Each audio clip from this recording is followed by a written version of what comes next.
Cet épisode a été sponsorisé par MyHeritage, je vous en reparle en fin de vidéo.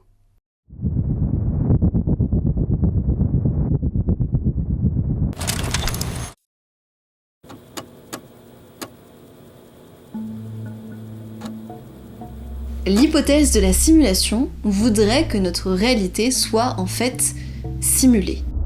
Que notre conception même du mot réel soit fausse. Plusieurs arguments et hypothèses scientifiques assez solides, qu'on a vus dans le dernier épisode, viennent appuyer cette idée.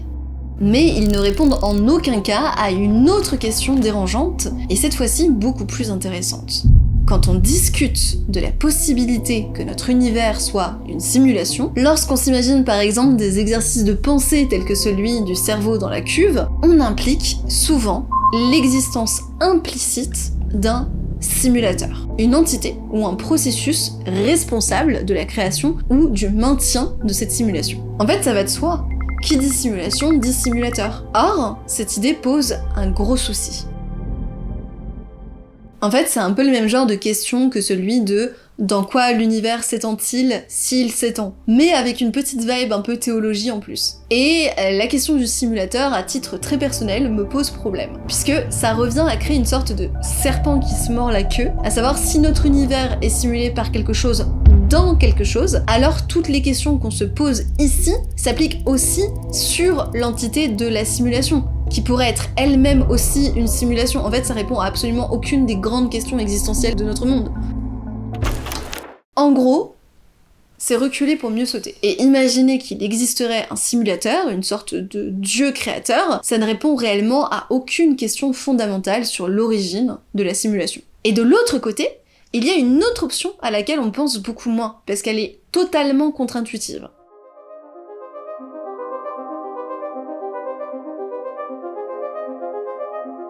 Il existe une possibilité pour que nous soyons en effet dans une simulation, mais qu'il n'y ait juste pas de simulateur.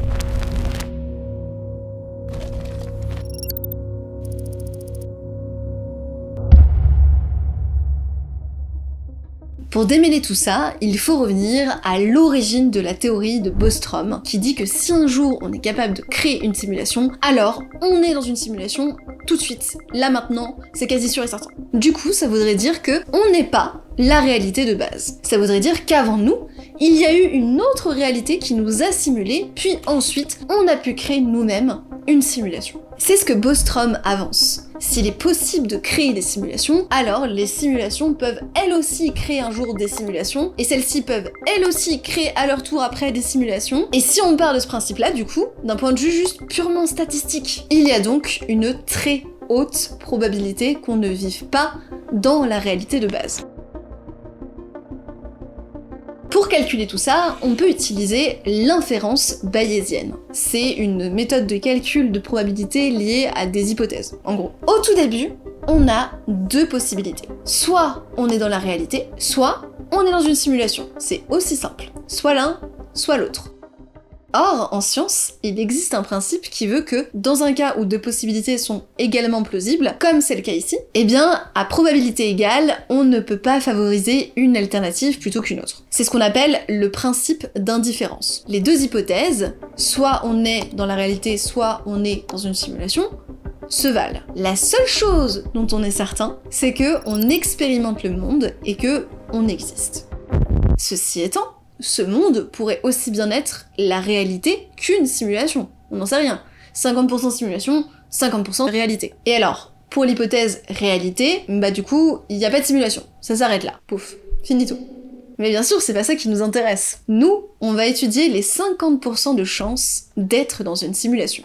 Donc, si on a 50% de chances d'être dans une simulation, et que chaque simulation peut, elle aussi, créer d'autres simulations, alors, petit à petit, on a un schéma qui ressemble à ça.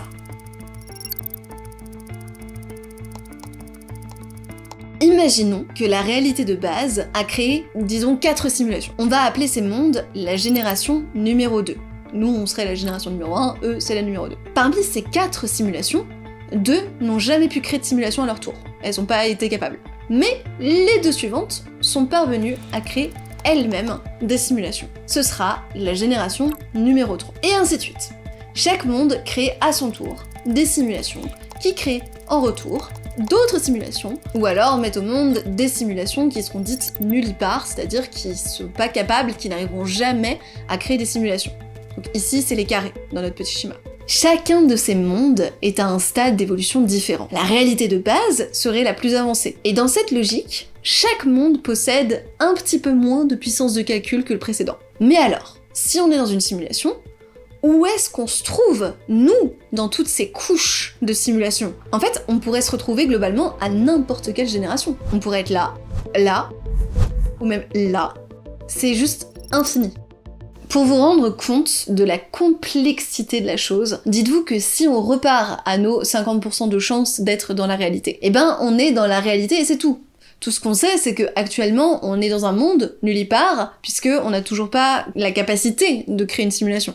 Et l'approche bayésienne en conclut plus probable qu'on soit donc dans la réalité. Par contre, d'après la théorie de Bostrom, si l'on devient capable un jour de créer une simulation, ça change tout. Et rien ne nous garantit plus qu'on soit la toute première réalité à avoir réussi à créer une simulation. C'est le serpent qui se mord la queue, on y revient. On pourrait donc pas être certain de l'origine de la simulation. Face à ce paradoxe, on peut ressortir la carte maîtresse du rasoir d'Occam. Si on a une hypothèse qui est hyper complexe, donc là typiquement, en fait on serait dans une simulation nullipare de simulation, ou alors bien plus tard, quand on aura l'évolution permettant la technologie de le faire, alors là, on pourra créer d'autres simulations hyper chiants, hyper compliquées, ok? Et de l'autre côté, on a contre une hypothèse assez simple, à savoir, on est dans la réalité, il est plus raisonnable de trancher vers l'hypothèse la plus simple. Donc ici, on est certainement dans la réalité. Or, notre référence très référente, très fiable, Non. Elon Musk, suppose que ce serait l'inverse. Il est assez certain, d'après lui, qu'on simulera un jour la conscience. On sera capable de faire une simulation. Alors, Elon Musk reste ce qu'il est, hein, je dis pas du tout le contraire, mais il a dit un truc assez vrai sur ce sujet. Soit on va réussir un jour à faire des simulations qu'on ne peut pas différencier de la réalité, soit la civilisation cessera d'exister. C'est exactement ce que Nick Bostrom avance. La civilisation s'arrêtera sûrement avant qu'on ait réussi, sinon ça veut dire qu'on est déjà dans une simulation. Alors on va aller un petit peu plus loin. Admettons que Elon Musk ait raison. S'il a raison, alors où est la réalité de base? Comment trouver l'origine de la simulation? Mais surtout, pourquoi créer une simulation? Pourquoi quelqu'un ou quelque chose aurait envie de simuler nous, petits humains imparfaits que nous sommes?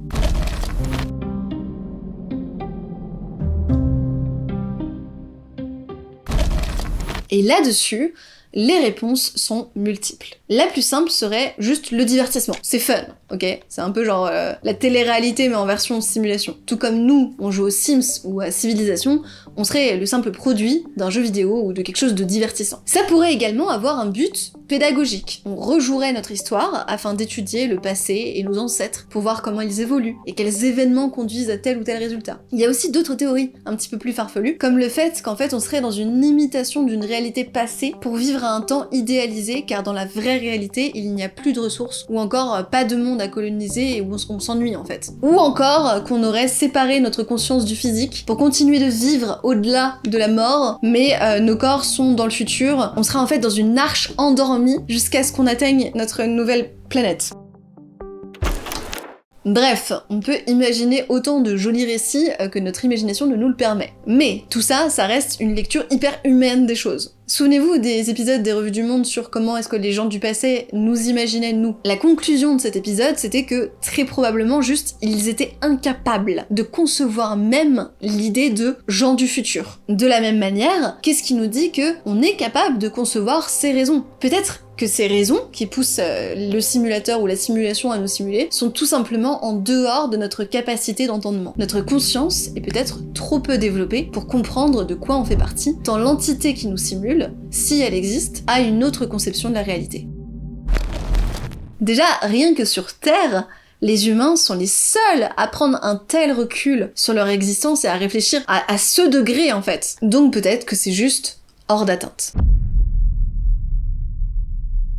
Et sur la question de qui seraient les simulateurs, le débat est encore plus large. La question du qui revient presque aux questions relatives aux existences conscientes dans l'univers, en dehors de l'être humain. Les étoiles les plus proches de notre planète, le système à 3 étoiles Alpha Centauri, se trouvent, pour vous donner une idée, à 3,37 années-lumière du Soleil. Ça veut dire que la lumière met 4 années à voyager de la source, les étoiles, à notre œil. Alors, à travers toutes ces années-lumière et cet univers infini, comment pourrait-on être la conscience la plus avancée et prétendre comprendre notre existence? Où est tout le monde?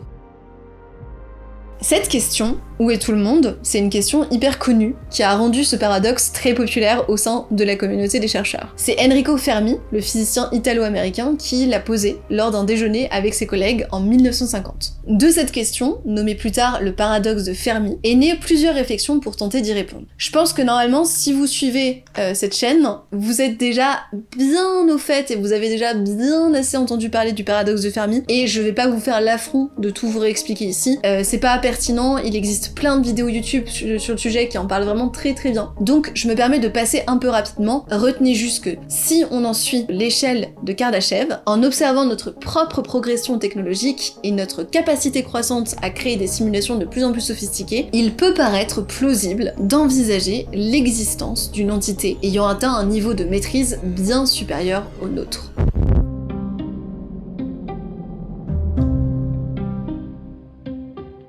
Alors depuis le début de cet épisode et du précédent, on insinue que la technologie est au cœur de toute théorie de la simulation. Et c'est ce qui semble le plus intuitif. Pourtant, d'autres options existent. Et là, on va rentrer dans ma partie préférée. Je sais que ça peut sembler hyper difficile à imaginer, mais il faut vraiment penser différemment pour conceptualiser l'univers. En fait, on a un défaut hyper humain, mais qu'on fait tous. C'est exactement le même problème qu'on a avec les questions existentielles de si l'univers s'étend, bah du coup, dans quoi est-ce qu'il s'étend? En fait, on utilise nos lunettes du monde, notre compréhension du monde, pour interpréter le reste. On sait que la matière, eh ben, elle doit obligatoirement s'étendre dans quelque chose, donc notre intuition nous dit que ça doit être aussi le cas de l'univers. Pourtant, les chercheurs tendent plutôt à dire que si l'univers s'étend, eh bien, il s'étend dans lui-même. Alors là, ça devient un petit peu compliqué et c'est pas le sujet, donc je vais pas rentrer dedans aujourd'hui. Mais il existe plein de vidéos sur YouTube si ça vous intéresse. Ce que je veux dire, c'est que ici, ça pourrait être la même chose. Notre univers pourrait, pourquoi pas, tout aussi bien être le résultat d'une auto-organisation naturelle qui ne nécessiterait pas un créateur. Voici Marlène et Emmanuel. Marlène et Emmanuel sont deux entités conscientes qui prennent leur forme physique sous forme de points sur cette feuille de papier. La différence entre Marlène, Emmanuel et nous, c'est que ces deux bonhommes vivent en 2 dimensions, et non pas en 3 dimensions. Donc la feuille est l'équivalent de leur monde. Lorsqu'ils arrivent à un bord, ils passent simplement du recto au verso de la feuille et peuvent se déplacer dans tous les sens liés à la 2D. Ils peuvent aller en avant, en arrière, à droite, à gauche. En revanche, puisqu'ils ne vivent pas en 3 dimensions, si j'agite subitement ma main au-dessus de la feuille pour leur faire coucou, eh ben ils seront parfaitement incapables de voir ma main qui s'agite au-dessus de la feuille. Tout au plus, ils pourraient peut-être observer l'ombre de ma main sur la feuille, qui produira un changement de lumière. L'espace devant eux est plus sombre que celui derrière eux. Eh bien, exactement de la même manière, si tout à coup je venais à juste percer la feuille avec mon doigt parce que fuck Emmanuel et Marlène, eh bien ils seraient totalement incapables de voir mon doigt. Ce qu'ils verraient, c'est successivement d'abord un tout petit disque de chair qui grossit, et ensuite toujours le même petit disque de chair, mais cette fois-ci un peu plus gros, avec un petit morceau blanc à l'intérieur, c'est mon os qui apparaît à l'intérieur du disque de chair, puis ensuite le tout rétrécit et disparaît.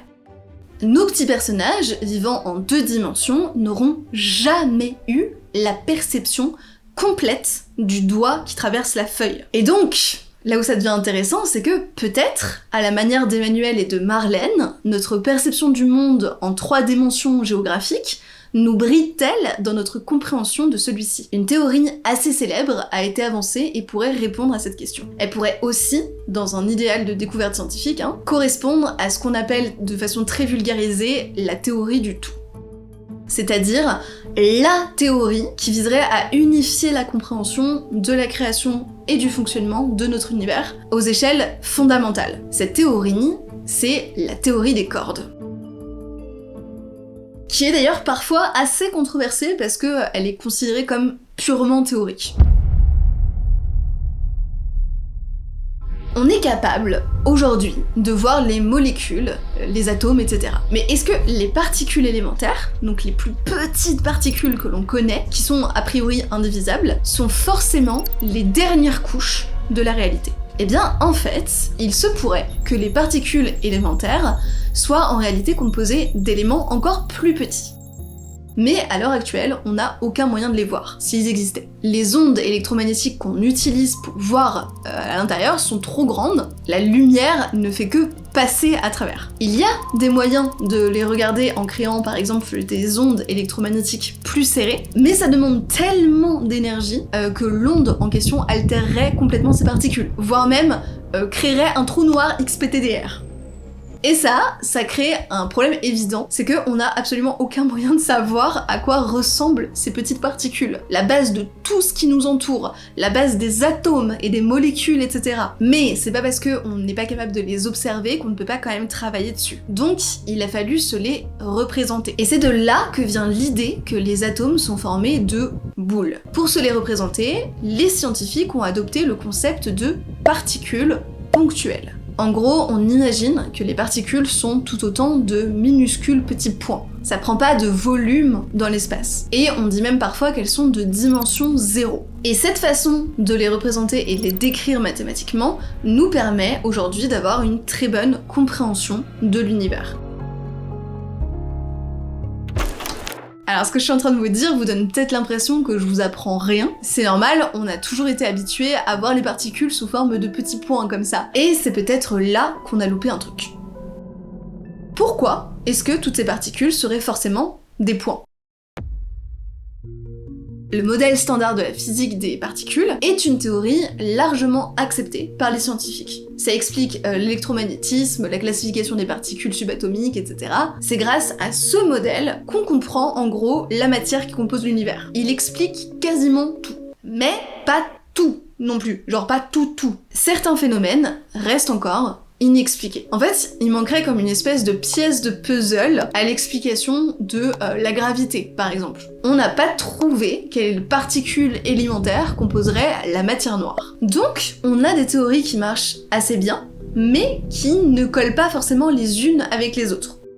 Et en fait, si on arrivait à lier ces éléments, pour l'instant totalement incompatibles, de la gravité et le modèle standard qui donne une description des autres particules et des interactions, on serait face à ce qu'on appelle, de façon très vulgaire, la théorie du tout. On n'aurait plus aucun problème, nos théories seraient unifiées. Et donc, certains chercheurs se sont dit qu'en fait, peut-être que le problème réside dans le fait qu'on se représente juste mal les choses. Si ces particules élémentaires ressemblaient en réalité non pas à des points, mais à des lignes ou des cordes. Là, ça ouvre un champ des possibles incroyable, parce que au lieu d'être un point fixe, qui aurait simplement une charge qui interagit avec son entourage, etc., et ben une ligne ou une corde a aussi sa propre vibration. Il y aurait beaucoup plus de nature d'information possible dans une corde. Elle pourrait avoir les propriétés de plusieurs particules, mais aussi, et surtout, de gravité.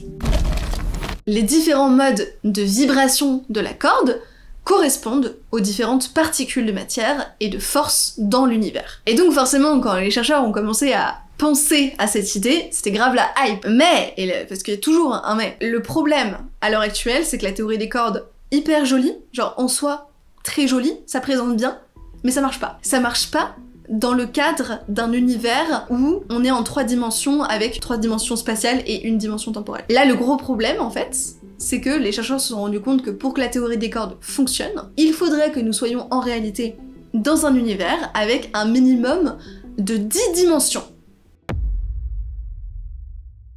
Et donc, là, vous vous rappelez peut-être de la petite expérience de la feuille de papier trouée du début de là ce que j'étais en train de raconter, vous suivez un petit peu, ok ? La question qu'on se pose, c'est donc, est-ce que ça veut dire qu'on s'est trompé ? Ou est-ce que ça veut dire surtout qu'il n'existe pas d'autres dimensions dont juste on n'a absolument aucune idée ? Notre univers semble tridimensionnel, mais on le voit tel quel parce que c'est la façon dont on perçoit les choses. Et en plus, on a fini par admettre une 4e dimension qu'on ne voit pas, à savoir le temps.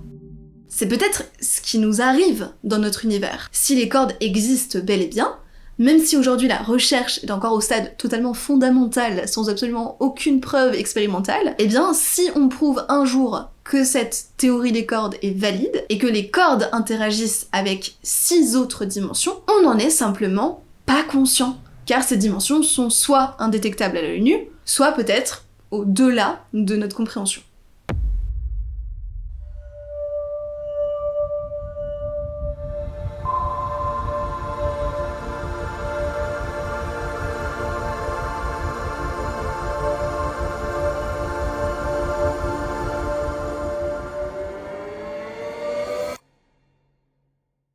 De la même manière que le facteur dimensionnel de notre réalité peut impacter notre compréhension de l'univers au sens large, un autre facteur s'ajoute à ça. Est-ce que vous vous souvenez, dans l'épisode précédent, quand on a parlé de la très rare probabilité pour que la vie existe? On disait que soit c'est un simple hasard, soit la vie peut prendre des formes beaucoup plus variées que ce qu'on peut imaginer. Mais il existe aussi 2 autres possibilités. La théorie du tout, dont on vient de voir une proposition, ou l'autre théorie que je vous ai teasé un petit peu plus tôt, à savoir le concept de multivers. Donc c'est-à-dire comme quoi il y a plusieurs univers, en réalité, avec chacun son Big Bang.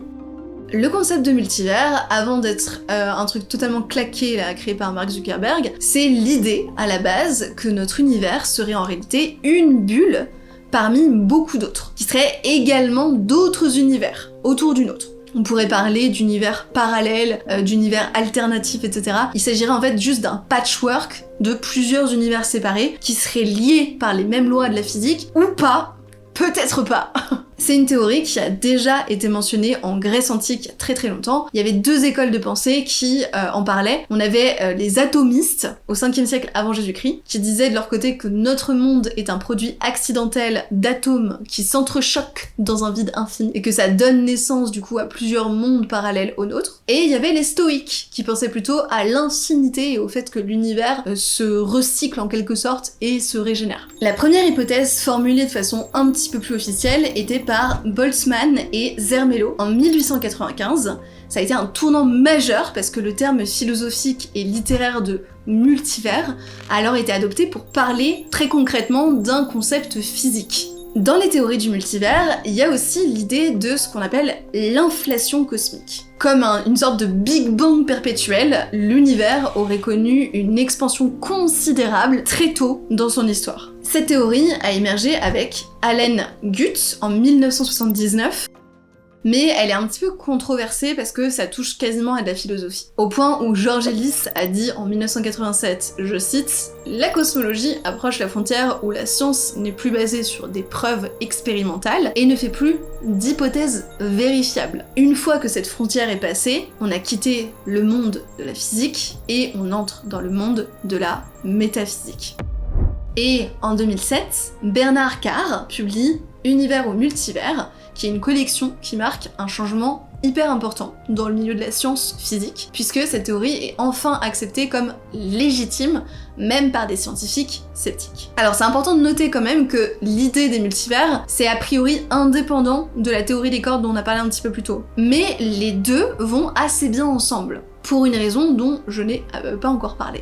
Dans la théorie des cordes, les dimensions supplémentaires n'existeraient pas juste comme ça. Elles seraient en réalité repliées, ce qui signifie que on peut pas les voir. Il existe des modèles qui permettent de se représenter comment ces 6 dimensions supplémentaires peuvent être repliées sur elles-mêmes. Et donc, s'il existe tout un tas de façons de replier les 6 dimensions supplémentaires sur elles-mêmes, on peut imaginer que ces dimensions existent d'une manière ou d'une autre à des endroits différents du multivers. S'il y en a. En gros, juste, on vivrait simplement dans une de ces possibilités, avec nos propres lois physiques ayant permis la vie, etc.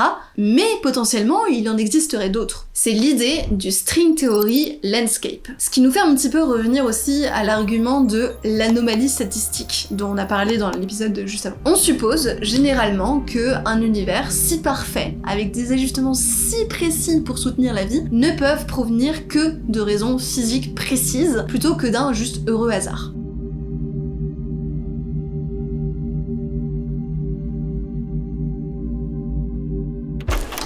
faut quand même penser que ces valeurs doivent être parfaitement cohérentes avec les lois physiques qui les ont vues naître. Mais si on imagine un système de multivers avec différentes façons d'être repliés, etc., comme on a dit, différentes configurations et des lois physiques différentes, alors le principe anthropique propose que les constantes fondamentales de notre univers ont justement les valeurs qu'elles ont parce que ces valeurs seraient indispensables à la vie. Or, et c'est là où ça devient vraiment un peu...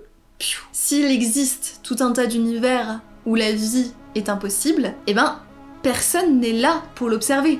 Personne n'est là pour dire « Ah bah en effet, cet univers ne marche pas ». Il faut des observateurs intelligents pour mesurer ces constantes. Aujourd'hui, le débat est encore bien en cours, mais je trouve que ça fait quand même pas mal réfléchir déjà à notre place dans l'univers. Là, depuis le début, on se demande si on est réel ou pas, mais si la réponse à cette question était en fait bien au-delà de tout ce qu'on peut imaginer et encore plus complexe.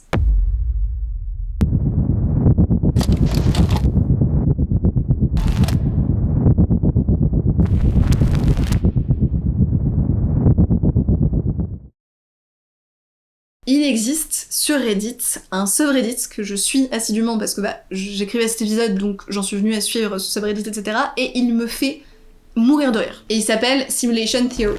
Bref, ce subreddit il est composé de personnes qui sont plutôt partisanes à la théorie, qui y croient a priori, et qui développent ensemble leurs réflexions sur le monde. Et d'ailleurs c'est ça aussi qui m'a permis un petit peu de réunir le panel d'arguments qui étaient les plus communs, les plus répandus, qui revenaient le plus pour faire la première partie de cette vidéo-là. Mais on va pas se mentir, la majorité du temps sur le subreddit, il s'agit plutôt de posts sur les bugs que les redditeurs prétendent avoir observés dans le monde réel. Des sortes de ce qu'ils appellent des bugs de la simulation. Et c'est vrai, lorsqu'on y pense, quand vous jouez aux Sims, il peut arriver d'expérimenter des bugs. Notamment avec le dernier pack qui est un putain d'enfer dont on a parlé sur ma chaîne Twitch. Je suis en live tous les jeudis soirs et les samedis matins. Jeudi soir à 21h, samedi matin à 10h, n'hésitez pas à venir. Bref, de la même manière, donc, on pourrait s'attendre à ce que dans notre réalité, aussi, il y ait des sortes de bugs. Sur ce point, nombreux sont les témoignages de personnes qui expliquent avoir vécu ces erreurs de la simulation. On trouve un petit peu tout dans les arguments, il y a des personnes qui s'étonnent juste d'observer un nuage qui prend la forme d'un arbre, beaucoup de personnes qui ont l'impression que quelque chose en général ne va pas, juste que le monde a changé depuis quelques années sans pouvoir exactement mettre le doigt dessus. Il y avait par exemple pendant une période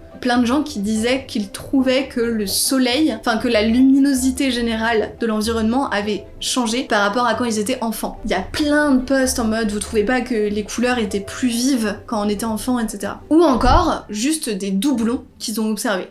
Le souci de ces témoignages, c'est que c'est des témoignages, donc ils ont absolument rien de scientifique, et il s'agit souvent, dans la majorité des cas et au mieux, de jolies synchronicités. Je pense qu'on peut dire ça. En revanche, est-ce que, par exemple, des physiciens auraient pu observer réellement des bugs de l'univers? Des moments où les lois physiques, ou les choses qu'on connaît de l'univers se mettraient à ne pas marcher totalement comme elles devraient.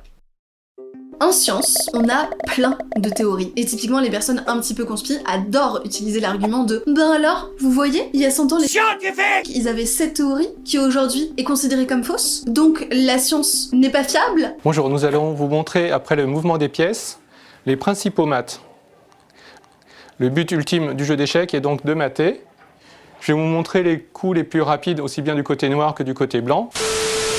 Mais en fait, c'est souvent juste que ces personnes comprennent pas très bien comment la science fonctionne. C'est-à-dire que on a plusieurs niveaux de certitude. Il y a l'hypothèse, qui est juste une idée développée sans pour l'instant d'éléments tangibles pour l'infirmer ou la confirmer, c'est une idée. Ensuite, il y a la théorie, qui est un système plus complet, formé d'hypothèses, oui, mais cette fois-ci en y ajoutant des connaissances vérifiées, des règles logiques et pourquoi pas même des moyens de la tester. Et enfin, il y a ce qu'on pourrait appeler les lois universelles, qui sont des connaissances testées et confirmées. Ce sont plus des théories, puisque à chaque fois qu'on a fait l'expérience de cette loi, peu importe le contexte, le résultat est toujours le même.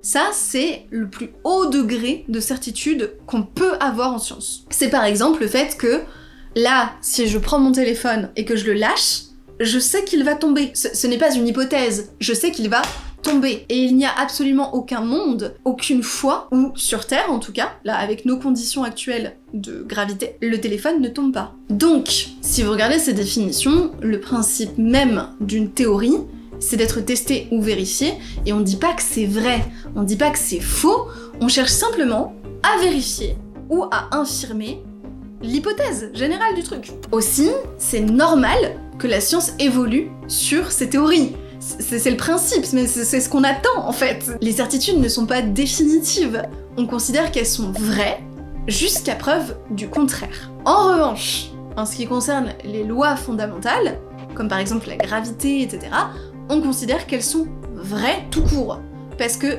chaque expérience de la réalité les a confirmées. Si vous tapez là sur votre table basse 50 fois, 100 fois, ou même 2 millions de fois, peu importe, à chaque fois, vous avez la certitude que votre main ne passera pas subitement à travers la table.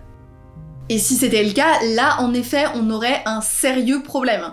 Et on pourrait considérer qu'il y a eu un bug de l'univers, en effet. En tout cas, on serait face à une réaction physique encore inconnue. Mais pour l'instant, de tels bugs n'ont jamais été observés. Certaines constantes sont juste constantes. Certaines règles sont inviolables. Et sur ces règles en particulier, on n'a jamais observé de bug a priori. Donc, soit notre simulation est excessivement performante, soit nous ne sommes pas dans une simulation. Et pour ce qui est du subreddit dont je vous ai parlé juste avant là, je voudrais y revenir juste un tout petit peu parce que y a un truc intéressant. Beaucoup de personnes sur ce sub présentent des comportements parfois alarmants. Il y a clairement des personnes un petit peu paranoïaques, si je suis pas psy, je pense qu'il y a des comportements en tout cas qui font penser à ça. Et ces personnes sont entretenues dans leurs angoisses par des posts comme ceux qu'on peut y retrouver. À tel point que c'est d'ailleurs devenu la deuxième règle du subreddit.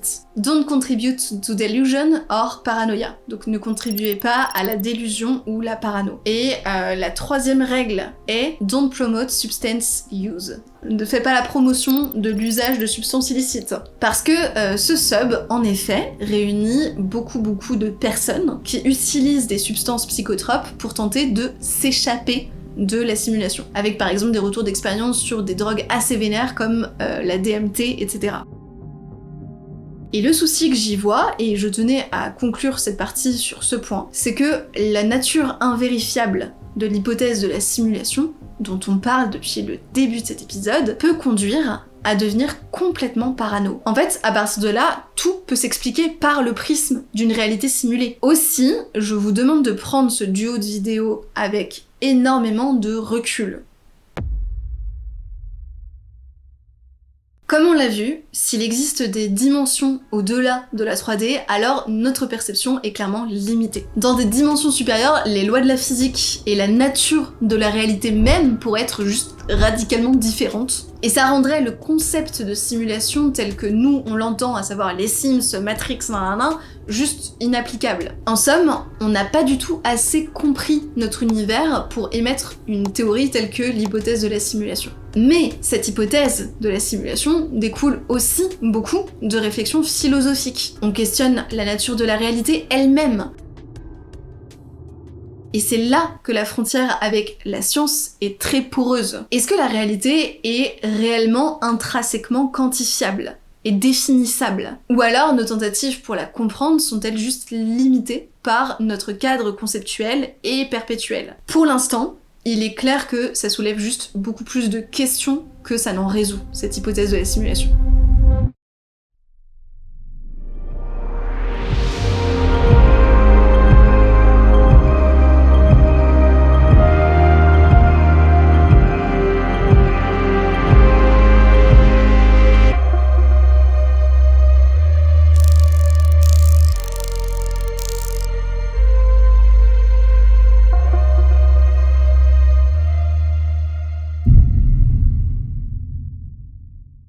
Du coup, peut-être qu'il faut essayer de voir au-delà de la question est-ce qu'on est dans une simulation ou est-ce qu'on est dans la vraie vie? Je pense qu'on devrait surtout se demander si ça change quelque chose, juste. Je veux dire, si demain on apprend qu'on est dans une simulation, a priori je vais quand même payer l'URSSAF, donc Help me! Help me! Est-ce que du coup ça veut dire que toute notre histoire ne vaut rien? Que toutes nos découvertes scientifiques du coup n'ont plus de sens? Que nos vies sont insignifiantes?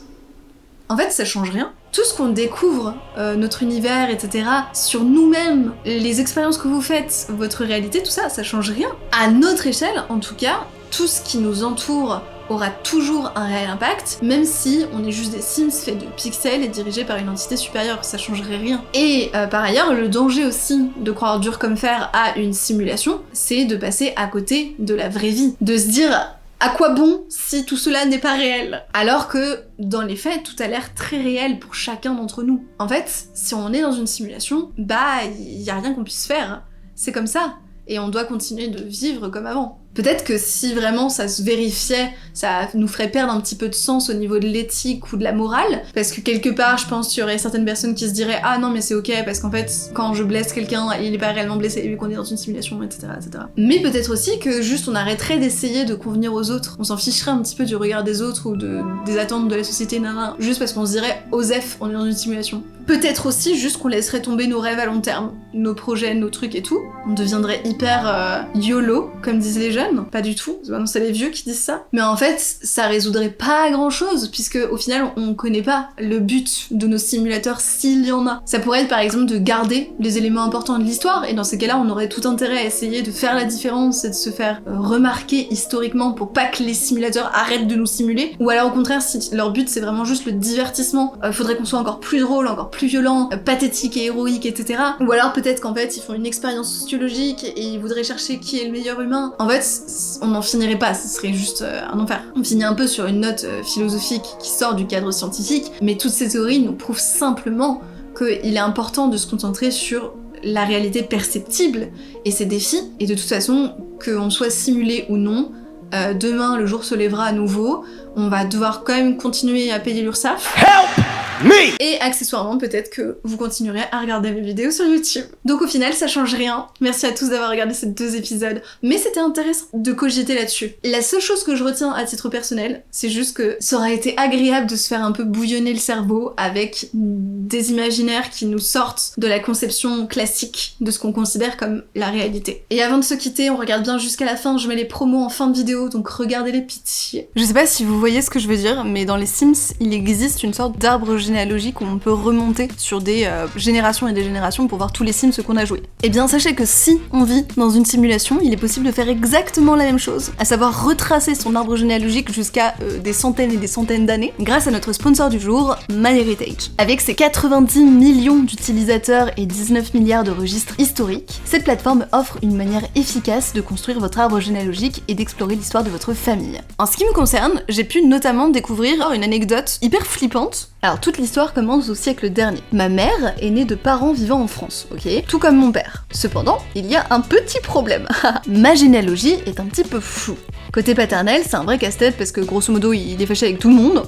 Donc obtenir des informations, c'est un petit peu compliqué. Et quant à ma mère, il y a carrément un mystère familial. Son grand-père maternel, donc le père de ma mère, donc le père du père de ma mère, a été adopté par une famille franco-canadienne. Il s'appelait Antonio.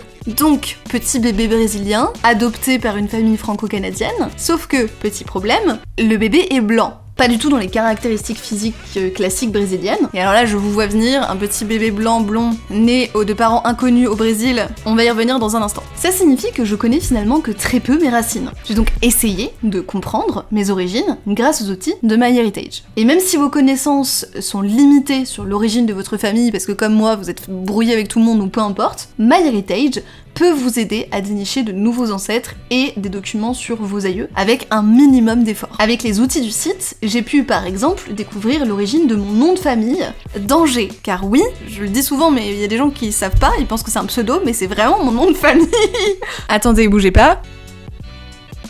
Et alors non, je n'avais pas un ancêtre complètement gueudin qui serait très dangereux ou de la famille née à Angers. Ça n'a rien à voir, en réalité, Danger est un nom juif allemand, introduit de mon côté paternel après la Seconde Guerre mondiale. Ce qui veut dire que du côté de mon papa, j'ai des origines judéo-européennes, et du côté de ma mère, un mystérieux ancêtre né de parents inconnus au Brésil, après la guerre. En tout cas, c'est ce que je croyais. Mais grâce à MyHeritage, j'ai pu résoudre ce mystère. Il s'avère que, en fait, les dates ne correspondent absolument pas, c'est pas du tout après la guerre, donc aucun lien avec les Ne reconnais-tu pas la mort quand tu la vois, vieil homme? Et un truc intéressant à savoir aussi, c'est que le site ne marche pas en one shot. C'est-à-dire que même une fois que vous avez fini de faire votre petit arbre généalogique, on découvre sans arrêt des nouvelles infos. Depuis mes dernières recherches, j'ai retrouvé 13 nouveaux ancêtres, dont un qui s'appelait Adrien dit la Forest Pac-Pac. Je rigole zéro. Il a vécu autour de 1650. Bref, donc ça fonctionne de manière continue en intégrant des nouvelles données qui arrivent chaque jour. Enfin, si vous souhaitez vous amuser à imaginer à quoi ils pouvaient ressembler, vos ancêtres, il existe un outil qui permet de restaurer, coloriser et améliorer, voire même animer vos vieilles photos de famille. Donc si vous voulez vous amuser et essayer, vous avez 14 jours d'essai gratuit à MyHeritage pour profiter de toutes les fonctionnalités incroyables qu'ils proposent. C'est totalement gratuit, pendant 14 jours vous avez tout en cliquant ici. Et également en barre d'informations, parce que vous ne pouvez pas physiquement cliquer sur une... Enfin, vous allez mettre sur pause, allez-y. Voilà, j'étais sur pause. Bisous!